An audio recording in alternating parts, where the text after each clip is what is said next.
بھائی ساتھی بیٹھ جائے، جو ساتھی جا رہے ہیں وہ خاموشی کے ساتھ تشریف لے جائے اور باقی ساتھی قریب آ جائے. بیٹھ جائے بھائی. یہ جو یہاں حضرات ہیں یہ حضرات بیٹھ جائے بھائی.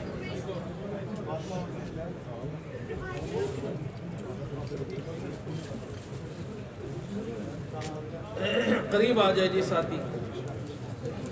اعوذ باللہ من الشیطان الرجیم. بسم اللہ الرحمن الرحیم. والفجر وليال عشر والشفع والوتر والليل إذا يسر هل في ذلك قسم لذي حجر ألم تر كيف فعل ربك بعاد إرم ذات العماد التي لم يخلق مثلها في البلاد وثمود الذين جابوا الصخر بالواد وفرعون ذي الأوتاد الذين طغوا في البلاد فأكثروا فيها الفساد فصب عليهم ربك سوط عذاب إن ربك لبالمرصاد. صدق الله العظيم.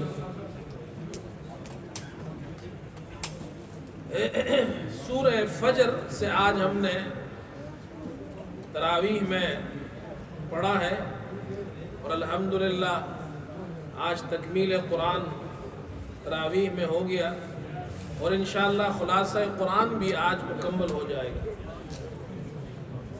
سورہ فجر یہ مکی سورتوں میں سے ہے اور یہ سورہ اعلیٰ جو اس سے پہلے سورت گزری ہے یہ اس کا تتمہ ہے. سورہ اعلیٰ کے اندر تزہید فی الدنیا کا مضمون تھا کہ دنیا یہ ہمیشہ رہنے کی جگہ نہیں ہے اور جو چیزیں دنیا میں ہیں یہ بھی ہمیشہ نہیں رہیں گی. اس لیے دنیا میں بہت زیادہ انہماک مت کرو. دنیا سے اتنا تعلق قائم انسان کرے کہ آخرت کو بھول جائے، یہ مسلمان کو زیب نہیں دیتا. دنیا کمانا منع نہیں ہے، حلال دنیا کمائے لیکن دنیا کی محبت دل میں نہ بسائے. آخرت کی تیاری سے اس کو دنیا غافل نہ کرے. تو کہا کہ دیکھو ہم کچھ مثالیں ذکر کرتے ہیں. کچھ قومیں ایسی گزری ہیں جنہوں نے دنیا کے اندر اتنا انہماک کیا، دنیا میں اتنے گھس گئے کہ آخرت کو بھول گئے تو تباہ ہو گئے. اس صورت میں اللہ تعالیٰ نے قوم عاد کا ذکر کیا. الم تر کیف فعل ربک بعاد. کیا آپ نہیں دیکھتے کہ تیرے رب نے عاد کے ساتھ کیا کیا؟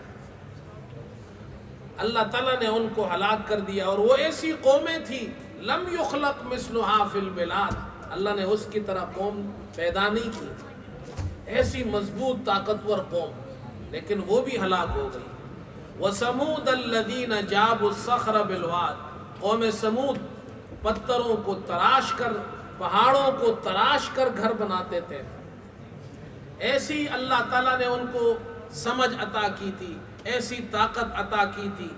فرعون میخوں والا، وہ جب کسی کو سزا دیتا تھا تو کیل ٹھونکتا تھا، میخ ٹھونکتا تھا اس کے جسم میں، اور زمین کے اندر اس نے سرکشی کی. لیکن اللہ فرماتے جب انہوں نے آخرت کو بھلا دیا فصب علیہم ربک سوط عذاب، تو اللہ کے عذاب کا کوڑا ان پر برسا، اللہ نے ہلاک کر دیا. اس لیے آخرت کو مت بھولو، دنیا میں رہو.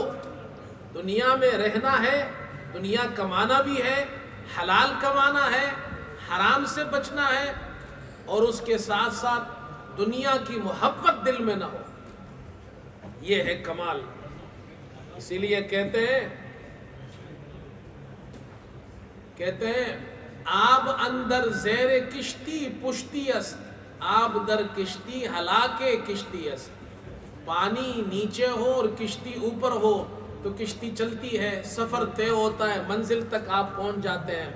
لیکن اگر یہی پانی کشتی کے اندر آ جائے تو پھر آپ، اور کشتی بھی ڈوبے گی اور کشتی والے بھی ڈوبیں گے. دنیا میں ایسا رہنا ہے کہ دنیا نیچے ہو اور ہم اوپر ہو، دنیا کی محبت غالب نہ آئے. دنیا کی محبت غالب آئے گی تو کشتی کو ڈبو دے گی. آگے سورہ بلد ہے، اور گزشتہ سورت میں ذکر کیا مال اور دولت کی وجہ سے اپنی آخرت برباد مت کرو. اب یہ کہا جا رہا ہے مال کمانے کے بعد پھر اس کو صرف کیسے کرنا ہے. اپنے آپ پر تو ہر آدمی خرچ کرتا ہے، اپنے آپ پر، اپنے بچوں پر خرچ کرنے کے لیے ایڈوائز کی ضرورت نہیں ہوتی ہے. یہ کامن سی بات ہے، فطری بات ہے، آدمی اپنے آپ پر، اپنے بچوں پر خرچ کرتا ہے مال. یہ کوئی کمال کی بات نہیں، فطری چیز ہے. اللہ تعالیٰ فرما رہے ہیں کہ ہم تمہیں بتاتے ہیں کہ مال خرچ کہاں کرنا ہے. فَلَقْتَحَمَ الْعَقَبَةَ وَمَا أَدْرَاكَ مَا الْعَقَبَةُ فَكُّ رَقَبَةٍ أَوْ إِطْعَامٌ فِي يَوْمٍ ذِي مَسْغَبَةٍ يَتِيمًا ذَا مَقْرَبَةٍ أَوْ مِسْكِينًا ذَا مَتْرَبَةٍ. اللہ فرماتے کہ اس سے یہ نہیں ہو سکا کہ وہ گھاٹی میں داخل ہو. پہاڑ کے اندر جو گھاٹی ہوتی ہے، اس گھاٹی میں داخل ہونا یہ مشکل کام ہے، محنت طلب کام ہے. اسی طرح اللہ فرماتے ہیں کہ وہ گھاٹی کیا ہے، وہ مشکل کام کیا ہے، وہ ہے غلاموں کو آزاد کرنا. اپنا مال اللہ کے راستے میں خرچ کرو، غلاموں کو آزاد کرو. کوئی مشکل میں اس کی مشکل دور کرو. پرانے زمانے میں غلام ہوتے تھے، ان کو آزاد کرو. اور آج کل کے زمانے میں غلام نہیں ہے، لیکن اگر کوئی مشکل میں اس کی مشکل دور کرو. قرض کے بوجھ تلے دبا ہوا ہے، اس کا قرضہ ادا کر دو. کوئی پریشانی میں اس کی پریشانی دور کر دو. او اطعام فی یوم ذی مسغبہ، بھوک والے دن کھانا کھلاؤ. جب لوگوں کے اندر غریب لوگ ہو، بھوکے ہو، ان لوگوں کو کھانا کھلاؤ. یہ اللہ کو پسند ہے. اور کیسے لوگ؟ یتیما ذا مقربہ، تمہارے رشتہ دار یتیم ہو. او مسکینا ذا متربہ، اور یا کوئی خاک آلودہ مسکین. اللہ تعالیٰ کو بڑا پسند ہے کہ کوئی غریب مسکین ہو، تم اس کو کھانا کھلاؤ، تم اس کو جناب ضرورت اس کی پوری کر دو. اللہ فرما رہے ہم تمہیں بتاتے ہیں تمہارے مال کا خرچ کرنے کے صحیح مقام یہ ہے.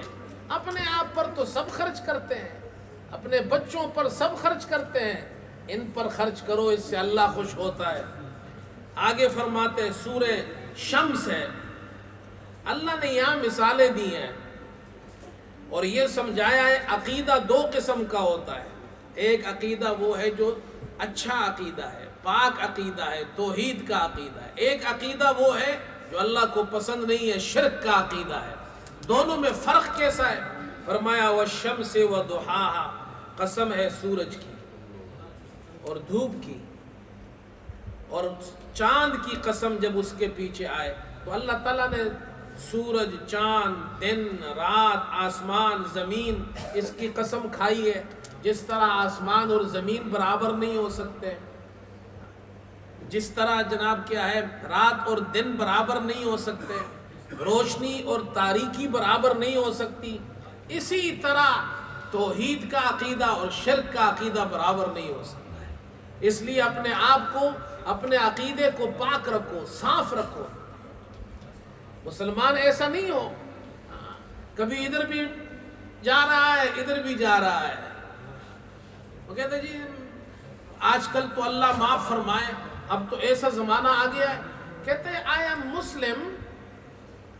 Muslim but not that much. How much? سب کچھ لوگ کہتے ہیں I am Muslim but not practicing. اس میں فخر نہیں کرنا چاہیے، اس پر تو ڈرنا چاہیے. If you are not practicing, you have to be worried about yourself. اللہ کے سامنے کوئی کہہ سکتا ہے کہ اللہ میں مسلمان ہوں لیکن اتنا نہیں ہوں. اللہ مسلمان کو تو مسلمان بننا ہے، پکا مسلمان بننا ہے. عقیدہ اپنا عقیدہ ٹھیک رکھے. یہ قرآن اللہ سمجھا رہا ہے سورج کی طرح تمہارا عقیدہ صاف روشن ہونا چاہیے، اس میں شرک کی گندگی اور تاریکی مت پیدا کرو. آگے چلو، سورہ لیل آ گئی. سورہ شمس میں سمجھایا عقیدہ سورج کی طرح روشن رکھو. سورہ لیل میں سمجھا رہے ہیں عمل بھی اچھا کرو. وہاں عقیدہ ٹھیک کرنے کی تعلیم ہے، یہاں عمل کی. عمل دو قسم کا ہے. اللہ فرما رہے دیکھو فَأَمَّا مَنْ آتَا، جس نے اللہ کے راستے میں مال خرچ کیا، وَاتَّقَا، اور اللہ سے ڈرا، تقوی اختیار کیا، وَصَدَّقَ بِالْحُسْنَى، نیک بات کی تصدیق کی، فَسَنُيَسِّرُهُ لِلْيُسْرَى، ہم اسے آسان راستے کی سہولت دیں گے. یعنی نیکی اللہ فرماتے ہیں ہم اس کے لیے آسان کر دیں گے. جو آدمی اللہ کے راستے میں دیتا ہے، تقوی اختیار کرتا ہے اور نیکی کی تصدیق کرتا ہے، اللہ اس کے لیے اچھائیاں، نیکیاں، بھلائیوں کا راستہ آسان کر دیتا ہے. دوسرا وَأَمَّا مَنْ بَخِلَ، جس نے کنجوسی کی، بخل کیا، بے پرواہی کی، لاپرواہ زندگی گزار رہا ہے اور نیکی کی تکذیب کی، تو اللہ فرما رہے ہیں ہم اس کے مشکل کا سامان آسان کر دیں گے، وہ پھر گناہوں میں پڑا رہے گا. یاد رکھو دو چیزیں ہیں، دو کام اللہ کو بڑے پسند ہے. اللہ کو پسند ہے ایک آدمی سخی ہو، سخی، سخاوت اللہ کو پسند ہے. سخاوت ایسی چیز ہے اللہ اس کو اپنے قریب کر دیتا ہے، اللہ اس کو نیکیوں کا راستہ کھول دیتا ہے. بخل اور کنجوسی ایسی چیز ہے کہ اللہ پاک اس کو اپنے سے دور کر دیتا ہے، وہ گناہوں میں پڑ جاتا ہے. اس لیے پہلی بات اللہ نے ذکر کی فَأَمَّا مَنْ آتَا، جس کے اندر سخاوت ہو، وَأَمَّا مَنْ بَخِلَ، جس میں کنجوسی ہو. یہ دو اللہ نے عمل ذکر کیے. علماء فرماتے ہیں مفسرین یہ آیت فَأَمَّا مَنْ آتَا وَاتَّقَا وَصَدَّقَ بِالْحُسْنَى ابو بکر صدیق رضی اللہ عنہ کے بارے میں نازل ہوئی، اس لیے کہ وہ بہت بڑے سخی تھے. 6 غلام انہوں نے اپنا مال دے کر آزاد کر دیے. 6 غلام، آسان بات نہیں تھی. حضرت بلال رضی اللہ عنہ کو بھی آزاد کیا، جو مظلوم تھے، بیچارے غریب تھے، جن لوگوں پہ مشرکین ظلم کرتے تھے تو وہ ان کو خرید کر آزاد کر دیتے تھے. ان کے ابا نے ایک دن کہا، ابو بکر سے کہا بیٹا لوگ اچھے اچھے غلام خریدتے ہیں، تگڑے تگڑے غلام خریدتے ہیں، تم یہ غریب قسم کے غلام خریدتے ہو، پیسے خرچ کرتے ہو، ان پر کوئی فائدہ تو تمہیں ہوتا نہیں ہے اور پھر آزاد کر دیتے ہو. انہوں نے کہا باجان میں جو کرتا ہوں جس کے لیے کرتا ہوں وہ مجھے بہت دیتا ہے. ایسے لوگ تھے بھائی. اللہ نے یہ آیت ان کے بارے میں نازل کی ہے. آگے سورہ ضحیٰ ہے، تسلی ہے رسول کریم صلی اللہ علیہ وسلم کے لیے. مشرکین نے ایک مرتبہ حضرت صلی اللہ علیہ وسلم کو یہ کہا، کچھ دنوں کے لیے وحی نہیں آئی. وحی جب آتی تھی تو بیچ میں کچھ فترت کا زمانہ بھی ہوتا تھا، گیپ آ جاتا تھا. تو مشرکین نے کہا نعوذ باللہ محمد صلی اللہ علیہ وسلم کے خدا نے ان کو چھوڑ دیا ہے، اس لیے تو وحی نہیں آتی. تو آپ کو اس سے دلی تکلیف ہوئی. اللہ تعالیٰ نے آپ کی تسلی کے لیے یہ صورت نازل کی ہے. اللہ اکبر. معنی یہ ہے، اس سے یہ معلوم ہوا کہ رسول کریم صلی اللہ علیہ وسلم کو جب غم ہوا، ان کی باتوں سے تکلیف ہوئی، تو اللہ نے ان کے غم کو دور کرنے کے لیے قرآن نازل کیا. سمجھ میں یہ آتا ہے دنیا میں اگر کسی پر ڈپریشن ہے، کوئی آدمی دکھ میں ہے، غم میں ہے، ڈپریسڈ ہے، اس کا آسان علاج یہ ہے، باقی علاج تو کرے وہ ڈاکٹر کے پاس، لیکن آسان علاج یہ قرآن پڑھے، انشاءاللہ اس کا غم بھی ہلکا ہو جائے گا، ڈپریشن بھی ختم ہو جائے گا. اللہ نے پیغمبر کی، اپنے پیغمبر کی دلی تکلیف اور غم کو دور کرنے کے لیے قرآن نازل کیا ہے. اللہ اکبر. والضحیٰ، قسم ہے چاشت کے وقت کی، واللیل اذا سجا، قسم ہے رات کی جب وہ چھا جائے، ما ودعک ربک وما قلا، تیرے رب نے تجھے نہیں چھوڑا، تجھ سے بیزار نہیں ہوا، اے ہمارے نبی، ہمارے پیغمبر، ہم نے آپ کو چھوڑا نہیں ہے۔ یہ وحی نازل ہوئی ہے۔ پھر آگے علم نشرح لک صدرک، سورہ علم نشرح ہے۔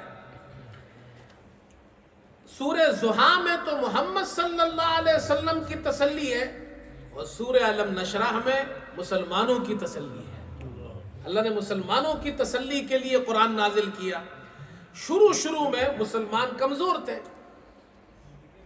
تھے، تکلیفیں آتی تھی، پریشانی آتی تھی، اسباب کے اعتبار سے بھی کمزور تھے، مشکل حالات تھے بہت، تو مشرکین ان کا مذاق اڑاتے تھے، کہتے یہ لوگ کہتے ہیں ہمارا مذہب ٹھیک ہے، اپنی حالت نہیں دیکھتے، کس حالت میں ہے یہ۔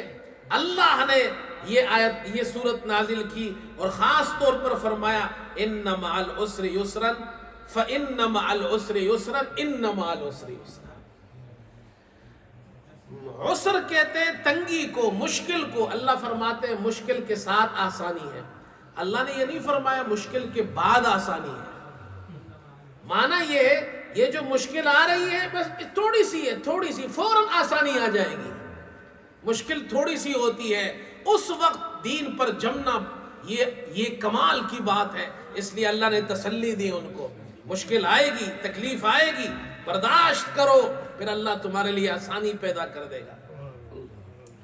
آگے سورہ 3 ہے، جس سورہ 3 میں اللہ پاک نے انسان کی خوبصورتی کو ذکر کیا ہے۔ اللہ اکبر، لقد خلقنا الانسان فی احسن تقویم۔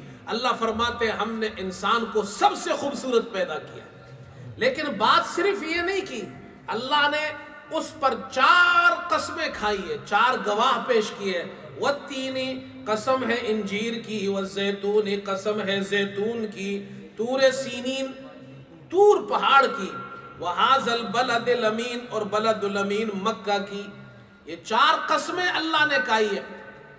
اچھا یہ اس سے مراد کیا ہے؟ علماء فرماتے ہیں والتین، قسم ہے انجیر کی، انجیر ملک شام میں انجیر بہت ہوتے ہیں، تو اس سے مراد مسجد دمشق ہے، شام کے علاقے دمشق کی مسجد، یعنی دمشق جہاں حضرت ابراہیم علیہ السلام ہجرت کر کے آئے۔ ابراہیم علیہ السلام اصلاً یہاں کے نہیں تھے، یہ شام اور فلسطین پورا ایک علاقہ ہے، پہلے یہ پورا ایک علاقہ تھا، یہاں ابراہیم علیہ السلام آئے۔ والزیتون، اچھا جی پہلے تو یہ کہا انجیر والتین، اب کہا والزیتون، زیتون، زیتون بیت المقدس کے آس پاس بہت ہوتے ہیں، اس سے مراد بیت المقدس ہے جہاں عیسیٰ علیہ السلام پیدا ہوئے۔ طور سینین، وہ پہاڑ جہاں موسیٰ علیہ السلام سے اللہ نے ہم کلامی ان کو عطا فرمائی، اور وہذا البلد الامین، جہاں محمد صلی اللہ علیہ وسلم پیدا ہوئے۔ اللہ نے ان 4 جگہوں کی قسم کھائی ہے، اس جگہ کی جہاں ابراہیم علیہ السلام ہجرت کر کے آئے، جہاں عیسیٰ علیہ السلام پیدا ہوئے، جہاں موسیٰ علیہ السلام تشریف لے گئے، جہاں محمد صلی اللہ علیہ وسلم پیدا ہوئے۔ یا اللہ ان 4 جگہوں کی قسمیں کیوں اللہ کھا رہا ہے؟ اللہ فرما رہے میں اس لیے کھا رہا ہوں تاکہ تمہیں بتاؤں کہ تم سے زیادہ خوبصورت میں نے کسی کو نہیں پیدا کیا ہے۔ اللہ کو قسم کھانے کی کیا ضرورت؟ پھر اتنی بڑی بڑی جگہوں کی قسم۔ اللہ فرما رہے تم سے زیادہ خوبصورت کوئی نہیں ہے، اس لیے اپنی خوبصورتی کو خراب مت کرو۔ اللہ نے تمہیں خوبصورت بنایا ہے نا، وہ تو صبح اٹھتا ہے سب سے پہلے ہی کہتے نہیں ابھی میں خوبصورت ہوں۔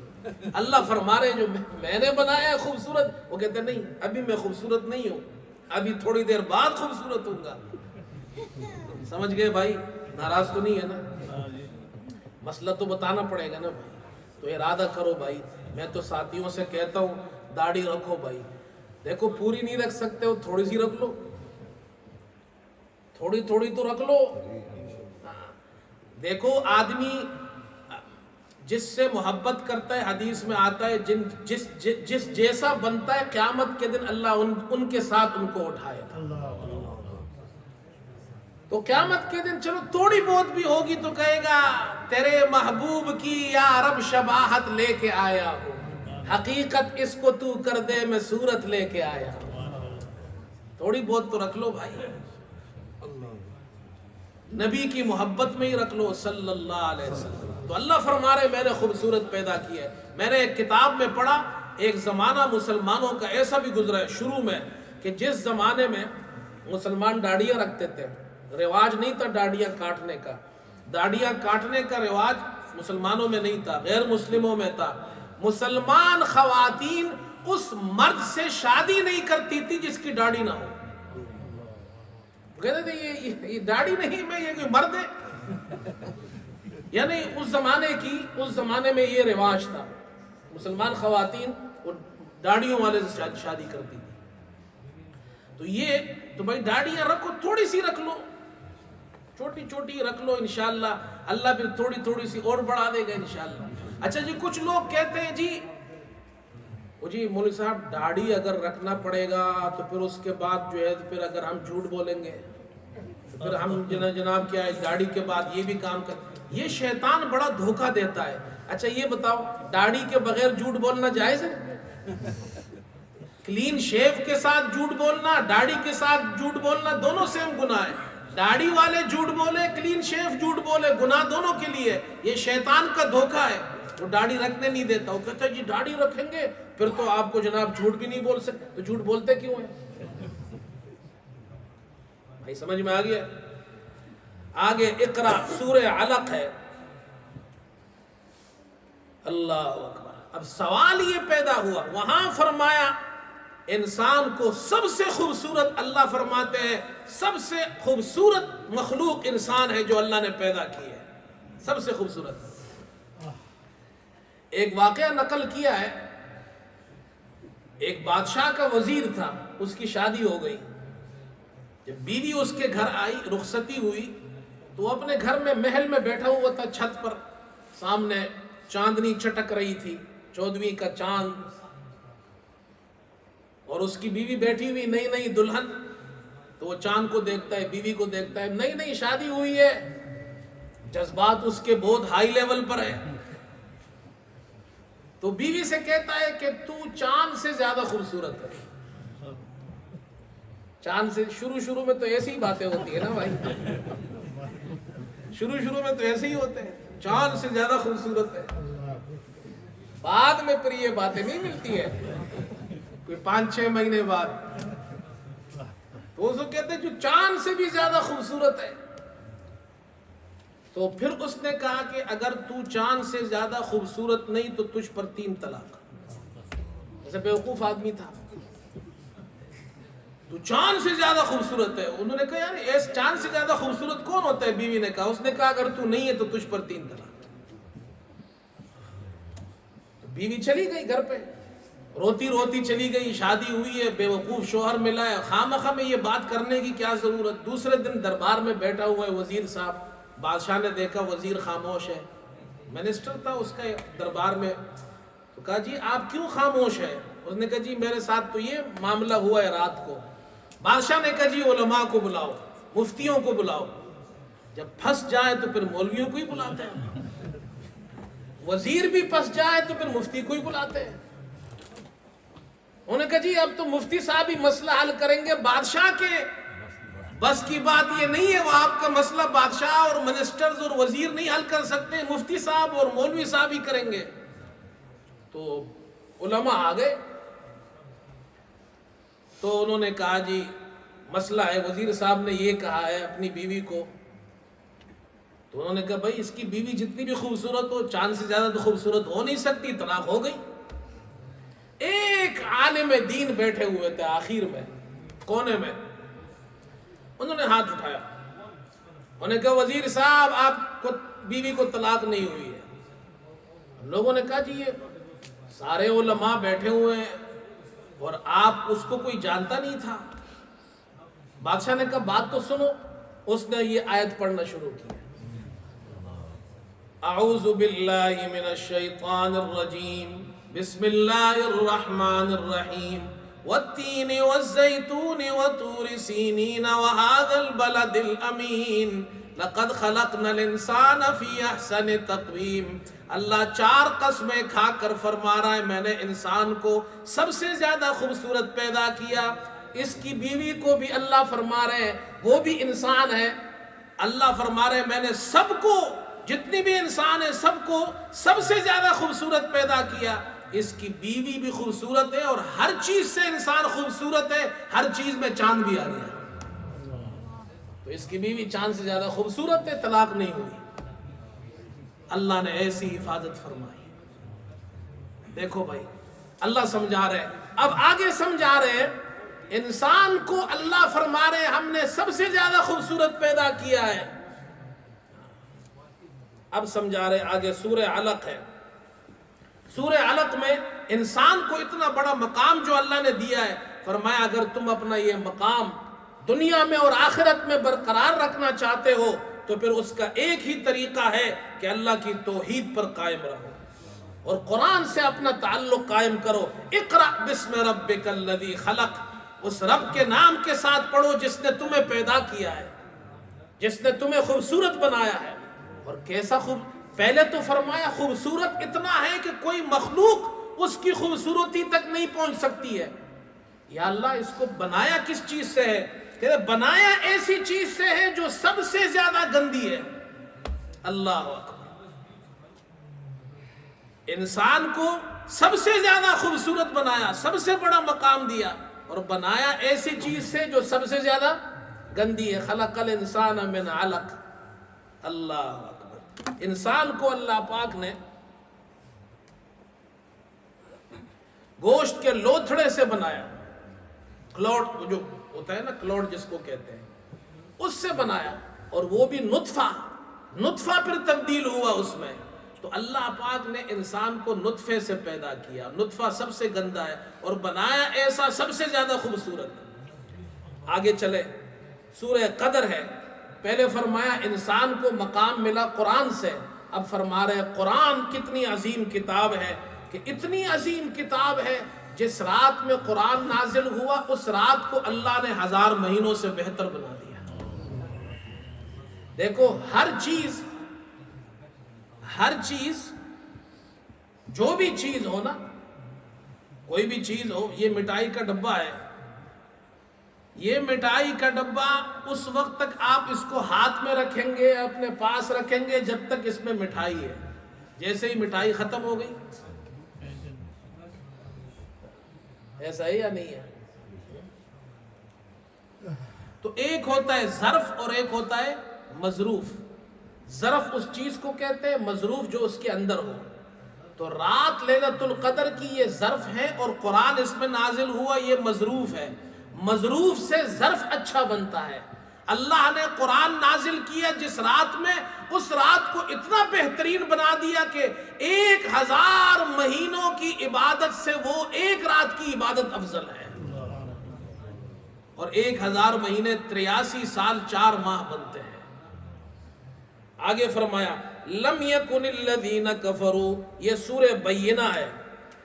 اتنی بڑی کتاب ہے لیکن اس کے باوجود بھی اہل کتاب اور مشرکین یہ اس کتاب سے اعراض کرتے ہیں. اس کتاب کو نہیں مانتے اس پر زندگی نہیں گزارتے. آگے سورہ زلزال ہے اور پھر فرمایا کہ اگر اس کتاب سے تعلق نہیں رکھو گے تو پھر قیامت کا دن آنے والا ہے. اذا زلزلت الارض زلزالہ. جب زمین جھنجھوڑی جائے گی زلزلہ آئے گا. واخرجت الارض اثقالہ. زمین اپنا بوجھ باہر کر دے گی. انسان کہے گا زمین کو کیا ہوا؟ زمین اپنی خبریں بیان کرے گی. زمین بتائے گی میرے اوپر اس نے یہ عمل کیا تھا. اگر نیک کام کیا زمین کہے گی میرے اوپر یہ نیک کام کیا, میرے اوپر نمازیں پڑھی, میرے اوپر حج کیا, میرے اوپر عمرہ کیا. اور اگر گندے کام کیے ہوں گے تو زمین بتائے گی.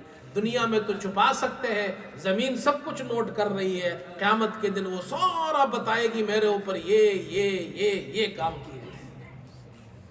وَالْعَادِيَاتِ ضَبْحًا. اور اللہ پاک شکوہ کر رہے ہیں ناشکر انسان کا. ناشکری اللہ کو پسند نہیں ہے. اللہ نے 3 چیزیں ذکر کی ہے. ایک انسان کی بیماری کہ اس میں سب سے بڑی بیماری کیا ہے؟ دوسرا یہ کہ اس بیماری کی وجہ کیا ہے، سبب کیا ہے، تیسرا یہ اس کا علاج کیا ہے۔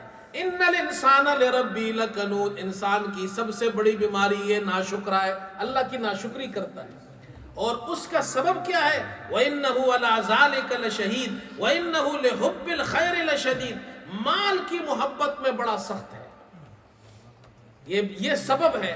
ناشکرا کب بنتا ہے؟ جب یہ مال کی محبت میں گرفتار ہوتا ہے، اور اس کا علاج کیا ہے؟ افلا یعلم اذا بعثر ما فی القبور،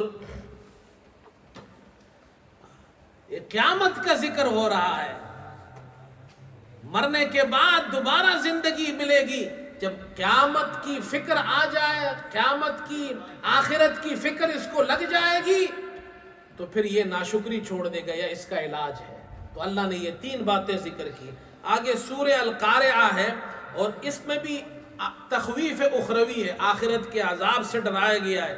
فرمایا قیامت کا دن آنے والا ہے کھڑکھڑا دینے والی، اللہ اکبر، اور وہ کیا چیز ہے کھڑکھڑا دینے والی؟ یوم یکون الناس کالفراش المبثوث وتکون الجبال کالعہن المنفوش، انسان بکھرے ہوئے پروانوں کی طرح ہوں گے، اور یہ جو پہاڑ ہے یہ دھنی ہوئی اون کی طرح یہ اڑ رہے ہوں گے۔ جس طرح روئی نہیں اڑتی جس کو دھنا جائے، تو روئی اڑتی ہے نا ہوا میں، اس طرح یہ پہاڑ اڑ رہے ہوں گے اس دن میں۔ الہاکم التکاثر، 2 قبیلے تھے انصار کے، ان میں مقابلہ ہوا، ایک نے کہا ہماری تعداد زیادہ ہے، دوسرے نے کہا ہماری تعداد زیادہ ہے، تعداد گنتے گنتے قبرستان تک چلے گئے، قبریں گننے لگے۔ اللہ تعالیٰ نے فرمایا الہاکم التکاثر، یہ تکاثر ایک دوسرے سے آگے بڑھنا اور کثرت کی چاہت نے تمہیں غفلت میں ڈال دیا، تم قبروں تک پہنچ گئے۔ یہ کوئی طریقہ ہے؟ آج بھی لوگ کہتے ہیں میں اسٹرونگ ہوں، میرا قبیلہ اسٹرونگ ہے، میں ایسا ہوں، میں ویسا ہوں۔ اللہ کو یہ پسند نہیں ہے۔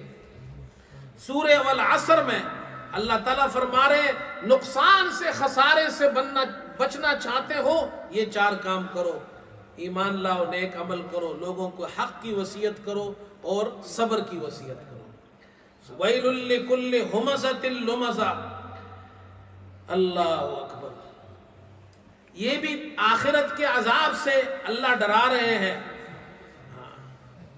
یہ کام مت کرو، عیب ٹٹولنا اور غیبت کرنا یہ اللہ کو پسند نہیں ہے، اور مال جمع کر کے گننا، اسے گنتے رہنا، مال جمع کیا اور گن رہا ہے، اور یہ سمجھتا ہے یحسب ان مالہ اخلد، میرا مال ہمیشہ رہے گا۔ مال بھی ہمیشہ نہیں رہے گا، تو بھی ہمیشہ نہیں رہے گا، آخرت کی تیاری کر۔ آگے سورہ فیل میں اللہ ڈرا رہے دنیا کے عذاب سے، ہاتھیوں والوں پر دنیا کا عذاب آیا تھا، اللہ نے اپنے گھر کی حفاظت کی۔ آگے سورہ قریش میں اللہ نے قریش کو جو انعام کیا تھا قریش پر، اس کا ذکر کیا کہ اللہ نے قریش کے لیے مانوس کر دیا، سردی اور گرمی کے 2 سفر وہ کرتے تھے اور خوب پیسہ بھی کماتے تھے۔ اللہ فرماتے ہیں میں نے تمہارے لیے اتنی آسانی پیدا کی ہے، اس لیے اب عبادت میری کرو۔ فَلْيَعْبُدُوا رَبَّ هَٰذَا الْبَيْتِ۔ أَرَأَيْتَ الَّذِي سورہ ماعون ہے، اور سورہ ماعون کے اندر پھر دوبارہ وہی مضمون ہے، تزہید فی الدنیا، دنیا کے اندر اپنے آپ کو اتنا مت اندر کرو کہ تم آخرت کو بھول جاؤ۔ اور فرمایا فَوَيْلٌ لِّلْمُصَلِّينَ الَّذِينَ هُمْ عَنْ صَلَاتِهِمْ سَاهُونَ، ہلاکت اور ویل ہے ان نمازیوں کے لیے جو نماز میں غلطی کرتے ہیں، جو دکھلاوا کرتے ہیں، ریا کرتے ہیں، چھوٹی چھوٹی چیزیں بھی لوگ مانگے تو اسے بھی منع کر دیتے، یہ اللہ کو پسند نہیں ہے۔ بھئی اگر کوئی تم سے کوئی مدد مانگتا ہے، جیسے ایک دوسرے سے لوگ مانگ لیتے ہیں آس پڑوس میں چیز، تو منع نہیں کرنا چاہیے، اللہ پاک نے اس کو پسند نہیں کیا۔ اِنَّا أَعْطَيْنَاكَ الْكَوْثَرَ، محمد صلی اللہ علیہ وسلم کو اللہ تعالیٰ نے فرمایا 2 کام آپ کریں، 2 کام میں کروں گا۔ 2 کام آپ کریں، پہلا کام فَصَلِّ لِرَبِّكَ، نماز اللہ کے لیے پڑھی ہے۔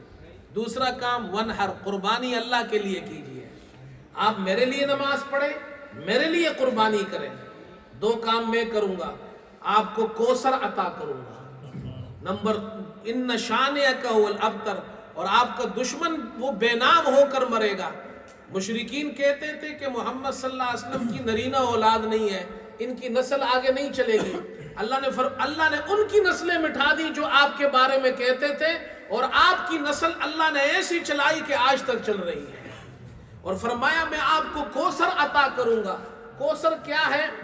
علماء نے اس میں ایک قول یہ ذکر کیا، قیامت کے دن حوض کوثر ہوگا، آپ صلی اللہ علیہ وسلم جام بھر بھر کر پلا رہے ہوں گے۔ دعا کرے اللہ ہمیں بھی رسول کریم صلی اللہ علیہ وسلم کے ہاتھ سے حوض کوثر کا پانی نصیب فرمائے، جو ایک مرتبہ پیے گا جنت تک جانے میں پھر اسے پیاس نہیں لگے گی۔ اور فرمایا کوثر کا ایک معنی ہے قرآن، اللہ نے آپ کو قرآن عطا کیا ہے۔ علماء لکھتے ہیں ایک کوثر آخرت میں ہے، ایک کوثر دنیا میں ہے۔ آخرت کا کوثر حوض کوثر ہے، دنیا کا کوثر قرآن ہے۔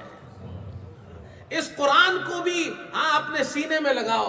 جس طرح پانی پینا ہماری ضرورت ہے، پانی کے بغیر کوئی زندگی نہیں گزار سکتا، قرآن کے بغیر مسلمان زندگی نہیں گزار سکتا۔ یہ بھی کوثر ہے۔ دو کوثر اللہ نے دیے ہمیں بھائی۔ قُلْ يَا أَيُّهَا الْكَافِرُونَ، مسئلہ توحید واضح ہو گیا ہے۔ اب آپ اعلان کر دیں جن بتوں کی تم پوجا کرتے ہو میں ان بتوں کی پوجا نہیں کرتا۔ علل اعلان بتا دو بھائی، صاف صاف بتا دو، تمہارا دین تمہارے لیے، میرا دین میرے لیے، میں موحد ہوں، میں مشرک نہیں ہوں۔ آگے سورہ فتح ہے، اللہ تعالیٰ فرما رہے ہیں آخر کار فتح مسلمانوں کی ہوگی۔ اذا جاء نصر اللہ والفتح، اللہ کی مدد آئی، فتح آئی، مکہ فتح ہو گیا۔ اب فرمایا دنیا سے جب جانے کا وقت آ جائے، اے ہمارے نبی، تو آپ کے دنیا سے جانے کا وقت آ گیا، لوگ مسلمان ہو گئے، مکہ فتح ہو گیا، لوگ اسلام میں داخل ہو رہے، اب کیا کام کرنا ہے؟ فَسَبِّحْ بِحَمْدِ رَبِّكَ وَاسْتَغْفِرْ، رب کی تسبیح پڑھے، استغفار کرے۔ عمر جب بڑی ہو جائے، آخرت کے قریب ہو جائے، پھر آدمی کو زیادہ ذکر کرنا چاہیے۔ تبت یدا ابی لہب وتب، سورہ نصر میں فتح کا ذکر کیا، اور سورہ لہب کے اندر اللہ فرما رہے جو آپ کے دشمن ہوں گے ان کو ہم تباہ کر دیں گے۔ ابو لہب دشمن تھا، اس کی بیوی بھی دشمن تھی، اللہ نے دونوں کو تباہ کر دیا۔ قل هو اللہ احد، فرمایا پہلے سورہ کافرون میں فرمایا کافروں سے کہہ دو میں تمہارے بتوں کی پوجا نہیں کرتا، یہاں توحید کا اعلان کرو۔ قل هو اللہ احد، اللہ ایک ہے، میں اس اللہ کی عبادت کرتا ہوں، وہ بے نیاز ہے، اللہ کو کسی کی ضرورت نہیں، سب کو اللہ کی ضرورت ہے۔ اللہ نے کسی کو نہیں جنا، اللہ کی کوئی اولاد نہیں، نہ وہ کسی سے جنا گیا ہے، نہ اس کا کوئی ہمسر ہے، اللہ کا کوئی اللہ کے برابر نہیں ہو سکتا ہے۔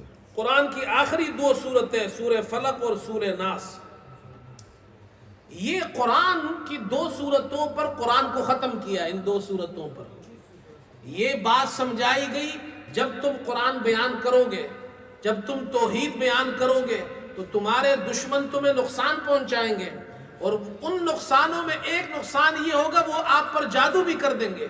چنانچہ محمد صلی اللہ علیہ وسلم پر جادو کیا گیا، یہودی نے کیا، اور آپ کے کیا کہتے ہیں کنگھی اور آپ کے بالوں کو لے کر وہ اس کنگھی کے اندر تانت کے اندر 11 گرہیں لگا کر ایک کنویں کے نیچے وہ رکھا گیا، اور ایک پتلا بنایا گیا، اس میں سوئیاں چبھی گئی۔ حضرت صلی اللہ علیہ وسلم پر جادو کا اثر ہوا۔ اچھا کچھ لوگ یہ کہتے ہیں کہ نبی پر جادو کا اثر نہیں ہو سکتا۔ دیکھو بھائی، نبی انسان ہوتا ہے، اور جادو ایک بیماری، جس طرح بخار آتا ہے، زکام آتا ہے، تکلیف ہوتی ہے، پیٹ میں درد ہوتا ہے، دانت زخمی ہو گیا، سر زخمی ہو گیا، یہ انسانوں کو چیزیں لگتی ہے، جادو بھی ایک بیماری ہے، لگ جاتی ہے، اس سے نبی کی شان میں کوئی خرابی نہیں ہوتی ہے۔ ایک بات یہ سمجھ لیں۔ دوسری بات یہ سمجھے، کچھ لوگ یہ کہتے ہیں کہ جی اگر جادو ہو گیا تو آپ بھول جائیں گے، تو پھر تو قرآن بھی محفوظ کیسے رہے گا؟ تو یاد رکھو اللہ تعالیٰ نے قرآن میں خود فرمایا ہے سَنُقْرِئُكَ فَلَا تَنْسَى، ہم آپ کو قرآن پڑھائیں گے، آپ نہیں بھولیں گے۔ یہ اللہ نے خود یہ وعدہ کیا ہے، اس لیے نبی پر جادو ہو یا نہ ہو، نبی قرآن نہیں بھولے گا، نبی دین نہیں بھولے گا۔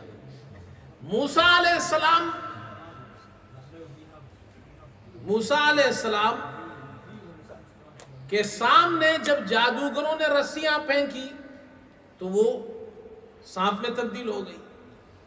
ٹھیک ہے, خود موسیٰ علیہ السلام سے اللہ نے کہا کہ وہ آپ لاٹھی پھینک کے, انہوں نے پھینک کر ساری کھا لی, لیکن موسیٰ علیہ السلام پر ان جادوگروں نے جو جادو کیا تھا اس کا اثر ہوا. اثر تو ہوا, اثر تو ہوتا ہے. کسی انسان کو خوف ہو جانا, اس کا اثر ہو جانا, یہ بشری تقاضے ہیں. تو یہ بات یاد رکھیں, نبی پر اگر جادو ہوا ہے تو دین پھر بھی محفوظ ہے, اس لیے کہ اللہ نے دین کی حفاظت کا ذمہ داری لیا ہے. پھر یہ آیتیں نازل فرمائی, حضرت علی رضی اللہ عنہ کو آپ نے بھیجا, پھر اللہ نے وہ جگہ بتائی, آپ وہاں سے وہ چیزیں حضرت علی نے نکال کر لائے. آپ یہ آیتیں پڑھتے تھے اور وہ گھرے کھلتی جاتی تھی, وہ سوئی گرتی جاتی تھی, اللہ تعالیٰ نے آپ کو شفا عطا فرمائی. اسی لیے روایات میں آتا ہے آپ صلی اللہ علیہ وسلم پر جب یہ 2 صورتیں نازل ہوئی تو اس کے بعد آپ ہمیشہ پھر وظیفے کے طور پر یہی 2 صورتیں پڑھتے تھے. اس لیے بھائی یہ 2 صورتیں پڑھا کرو, صبح بھی پڑھو شام کو بھی پڑھو, بلکہ قل هو اللہ احد, قل اعوذ برب الفلق, قل اعوذ برب الناس, یہ 3 مرتبہ صبح پڑھو شام پڑھو. انشاءاللہ اللہ جادو سے بھی بچائے گا, پریشانیوں سے بھی بچائے گا, بری نظر سے بھی بچائے گا, اور حسد سے بھی بچائے گا. ان چیزوں سے بچائے, اس سے بہتر وظیفہ کیا ہو سکتا ہے جو اللہ نے اپنے پیغمبر کو عطا کیا ہے. لیکن ہماری حالت عجیب ہے. مولوی صاحب کے پاس کوئی آ جائے کہ جی مولوی صاحب مجھے جادو ہو گیا ہے. اچھا پہلی بات تو عجیب ہے, مجھے بعض لوگ فون کرتے ہیں, کہتے ہیں مولوی صاحب مجھے جادو ہو گیا ہے. بھئی پہلی بات یہ, آپ کو کیسے پتا چلا آپ کو جادو ہو گیا؟ آپ کو کیسے پتا چلا آپ کو جادو ہو گیا؟ تو میں کبھی کبھی کسی سے پوچھ لیتا ہوں, میں کہتا ہوں جی آپ کو کیسے پتا چلا آپ کو جادو ہوا ہے؟ کہتا نہیں یہ مجھے فیل ہوتا ہے. آپ کو بھائی جادو, آپ کو کیا ہے, ایکسپیرینس ہے؟ آپ کو کیا ایکسپیرینس ہے, آپ کہتے ہیں مجھے جادو ہو گیا؟ اب یہ ایک ہمارا مزاج بن گیا ہے, ذرا سی گھر میں کوئی چیز ہو یہ جادو ہو گیا, جی جادو ہو گیا.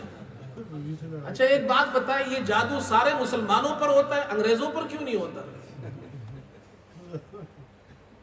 صرف مسلمانوں پر ہی ہوتا ہے. تو بھائی یہ عقیدہ اپنا اچھا رکھو, ٹھیک رکھو. جادو ہے, ایگزسٹ کرتا ہے, لیکن گھر میں برتن ٹوٹ گیا وہ بھی جادو ہے, کسی کی گاڑی سٹارٹ نہیں ہو رہی یہ بھی جادو ہے, رات کو نیند نہیں آ رہی ہے وہ یہ بھی جادو ہے. بھئی ہر چیز جادو نہیں ہوتا. ایک بات. دوسری بات یہ, اگر جادو ہو گیا ہے, آپ یقین سے بتائیں, اگر میں کسی کو یہ کہوں کہ آپ پر جادو ہے, قل اعوذ برب الفلق, قل اعوذ برب الناس پڑھا کرو, اس کو تسلی ہوگی؟ مولوی صاحب عجیب آدمی یار, کوئی وظیفہ دو. یہ کیا ہے آپ قل اعوذ برب الفلق, قل اعوذ, یہ تو ہمیں معلوم ہے. مولوی صاحب اس کو کہے گا جی یہ تعویذ لے جاؤ جی, 2 قبروں کے درمیان میں رکھو, اتنے ٹائم پہ رکھنا, رات کو مغرب کے بعد رکھنا, یہ چیز لے جاؤ جی, اس کو جلانا, اس کا دھواں لینا. وہ کہے گا جی بڑی اچھی چیز بتائی, آپ نے جو وظیفہ دیا تھا نا بڑا سٹرونگ وظیفہ تھا جی. اس سے بڑا وظیفہ ہو سکتا ہے؟ کاغذ جلانے کے وظیفے اور قبروں میں تعویذ دفن کرنے کے وظیفے تو اللہ نے نہیں بھیجے ہیں بھائی, اللہ نے تو قرآن بھیجا ہے. میں تعویذ کا مخالف نہیں ہوں, تعویذ جائز ہے, وہ منع نہیں ہے. بعض روایات میں آتا ہے, ترمذی میں روایت ہے, رسول اللہ صلی اللہ علیہ وسلم نے نیند کے جو در جاتے ہیں اس کی دعا صحابی کو سکھائی, صحابی نے اپنے بچوں کو سکھائی اور چھوٹے بچوں کو لکھ کر گلے میں ڈال دی. تعویذ جائز ہے لیکن بشرط ہے کہ وہ صحیح دعا ہو. میں اس کا مخالف نہیں ہوں, لیکن جو چیز ثابت ہی نہیں ہے تو ایسی چیزیں نہ کرے بھائی, اپنا ایمان بھی خراب نہ کرے. قل اعوذ برب الفلق, قل اعوذ برب الناس, یہ پڑھا کرو, انشاءاللہ اللہ ہماری حفاظت کرے گا. اللہ ہم سب کو عمل کی توفیق عطا فرمائے. اللہم انا نسألک الہدی والتقی والعفاف والغنی, نسألک من خیر ما سألک منہ نبیک محمد صلی اللہ علیہ وسلم, ونعوذ بک من شر ما استعاذک منہ نبیک محمد صلی اللہ علیہ وسلم. دعا فرمائے اللہ تعالیٰ ہمارے ختم قرآن کو قبول فرمائے, جو قرآن مجید تراویح میں پڑھا گیا اللہ اسے بھی قبول فرمائے, جو خلاصہ قرآن بیان ہوا اللہ اسے بھی قبول فرمائے. جتنے حضرات یہاں آئے ہیں اللہ اور جنہوں نے دعائیں کی ہیں اللہ، جنہوں نے رمضان میں تراویح پڑھی ہے اللہ، ختم قرآن اور خلاصہ قرآن میں شرکت کیا ہے، آج یہاں پر آئے ہیں، جو ہماری مسلمان بہنیں یہاں پر مسجد میں آتی رہی ہیں، قرآن مجید انہوں نے سنا، تراویح یہاں پڑھی ہے، اے اللہ سب کو بہترین اجر عطا فرما، اور یہ جو قرآن ہم نے جو بھی کچھ سیکھا ہے اللہ اس پر عمل کی ہمیں توفیق نصیب فرما، قرآن سے ہمیں تعلق نصیب فرما، جس مسجد کو ہم نے جس طرح آباد رکھا ہے اللہ پورے سال اس طرح آباد رکھنے کی ہمیں توفیق نصیب فرما، اے اللہ ہمارے بچے مسجد میں آتے رہے، نوجوان آتے رہے، مسلمان آتے رہے، ہمیں پورے سال اس طرح مسجد میں آنے کی توفیق نصیب فرما، قرآن کا پڑھنے والا ہمیں بنا، نمازی ہمیں بنا، اے اللہ ہماری جو بھی مشکلات ہیں وہ تمام مشکلات دور فرما دے، آسانی والا رزق ہمیں نصیب فرما دے، دنیا آخرت کی خیریں ہمیں نصیب فرما، ہمارے بچوں کو بھی نصیب فرما، دنیا اور آخرت کے شرور سے اللہ ہم سب کی حفاظت فرما، اے اللہ آج بھی 27ویں رات ہے، طاق راتوں میں سے ایک رات ہے، بعض حضرات کہتے ہیں کہ 27ویں رات میں زیادہ یہ چانس ہے کہ یہ لیلۃ القدر کی رات ہو، اللہ ہم سب کو معاف فرما، پوری امت کو معاف فرما لے، اے اللہ وہ ساری خیریں جو محمد صلی اللہ علیہ وسلم نے تجھ سے مانگی ہمیں عطا فرما دے، جن شرور سے پناہ مانگی اسے ہمیں محفوظ فرما، جو بیمار ہیں ان کے لیے دعا فرما، اللہ ان کو صحت تندرستی نصیب فرما دے، میری ساس صاحبہ وہ بیمار ہے، رمضان میں بہت زیادہ بیمار ہو گئی تھی، اللہ تعالیٰ نے خیر فرمایا، وہ اسپتال سے گھر آ گئی ہے، لیکن ابھی بھی ان کی حالت ٹھیک نہیں ہے، دعا فرمائے اللہ ان کو صحت تندرستی نصیب فرمائے، اور بھی ہمارے جو بزرگ ہیں ان کے لیے دعا فرمائے، اللہ پاک سب کو صحت تندرستی نصیب فرمائے، اس مسجد کے اندر ہمارے جتنے بھی ساتھی ہیں جو ہمارے بزرگ ہیں یہاں مسجد میں آتے ہیں جو بیمار ہے اللہ ان کو صحت تندرستی نصیب فرمائے، جنہوں نے دعاؤں کے لیے کہا اللہ ان کو بھی صحت تندرستی نصیب فرمائے، دنیا سے جا چکے اللہ ان کی مغفرت فرما دے، ہمیں بھی آخرت کی تیاری کی توفیق نصیب فرما، صلی اللہ تعالی